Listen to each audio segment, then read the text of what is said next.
Bhuvanagiri parliament BJP MP అభ్యర్థి బూరా నర్సేగౌడ్ ప్రచారంలో దూసుకుపోతున్నారు. ప్రతి పల్లెకి తిరుగుతూ తనకు ఓటు వేసి గెలిపించారని ఓటర్ను అభ్యర్థిస్తున్నారు.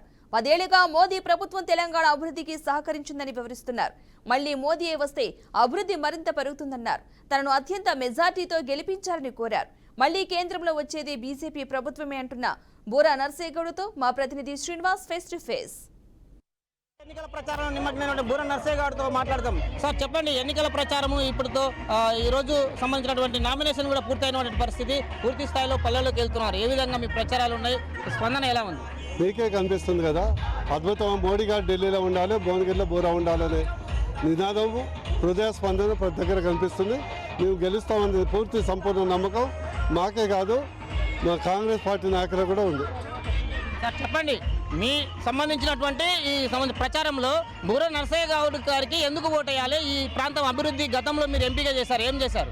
నేను గతంలో ఎంపినప్పుడు 9,000 కోట్లు, నవరత్నాలు, ఎయిమ్స్, కేంద్రీయ విద్యాలయ, పాస్పోర్ట్ కేంద్ర, ఎంఎంటీఎస్, 524 కిలోమీటర్ల జాతీయ రహదారులు, కులవృత్తుల భవన్స్, మాతా శిశు hospital, polytechnic college, industrial park, Foxconn company, Narsanna బీమా, కుటుంబానికి బీమా, ఇవి మేజర్ వర్క్. అనేక పథకాలు పెట్టాము, తిరిగి అధికారంలో వచ్చాయని కాంగ్రెస్ ప్రభుత్వం చెప్తుంది. అనేక గ్యారంటీ స్కీమ్ కూడా అమలు చేస్తుందంటే అలాంటి ప్రభుత్వాన్ని వదులుకొని బీజేపీకి ఎందుకు ఓటేయాలి? ఇప్పుడు రేవంత్ రెడ్డి గారు ఏమన్నారు, ఎంపీ గెలిస్తేనే పథకాలు అమలు అవుతాయి. దాన్ని బట్టి ఏంటి, వాళ్ళు మోసం చేసినట్టే కదా. వాళ్ళు పథకాలు పెట్టింది రాష్ట్ర ప్రభుత్వాన్ని కాదు కదా, అంటే వాళ్ళు అమలు చేయలేమని ఒప్పుకున్నారు. సాక్షాత్ ఒక ముఖ్యమంత్రి దేవుడి మీద ప్రమాణం, నేను రుణమాఫీ చేస్తా. అరే నీ మేనిఫెస్టోలో ఉందిరా భయ్, దేవుడు ఎందుకు మధ్యలో?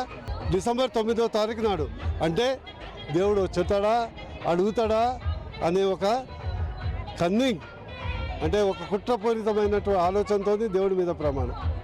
ఈయన ఎంపీ చేస్తే ఇదంటావు, మళ్ళా ఇంకో నియోజకవర్గం పోతుంది, ముదిరాజులు ఓట్లేస్తేనే నిధులు ఇస్తా అంటావు. అంత కళ్ళబొల్లి కబర్లు. వీళ్ళు 420 పథకాలు, 420 వాక్యాలు. భువనగిరి నియోజకవర్గంలో బూరా నర్సేగౌడ్ గెలిస్తే ఏం జరగబోతుంది, ఏమి అభివృద్ధి జరగబోతుంది? ఖచ్చితంగా మోడీ గారి యొక్క ప్రైమ్ మినిస్టర్ హయాంలో నేను కనీసం ఒక ఎంఎంటీఎస్ కంప్లీట్ చేయడం జరుగుతుంది. ఇండస్ట్రియల్ కారిడార్ కొరకు ప్రయత్నం చేస్తాం. ఐటీ హబ్, రాచకొండ గుట్టల్ని పర్యాటక కేంద్రంగా, అదేవిధంగా మూసి ప్రక్షాళనకు నా వంతు కృషి చేయటం, బునాదిగాని పెళ్లిపల్లి, ధర్మారెడ్డి కాలిక గురించి, మరియు యువతకు శిక్షణ, ఒక మంచి భవిష్యత్తు కొరకు, బంగారు భువనగిరి కొరకు నా ప్రయత్నం ఉంటుంది. ఇది కేంద్రంలో చేసినటువంటి అభివృద్ధి పనులే బూరా నర్సేగౌడ్ని గెలిపిస్తారని కూడా ధీమా వ్యక్తం చేస్తున్నారు. కెమెరామెన్ శంకర్తో శ్రీనివాస్, ఉమ్మడి నల్గొండ జిల్లా, బీఆర్కే న్యూస్.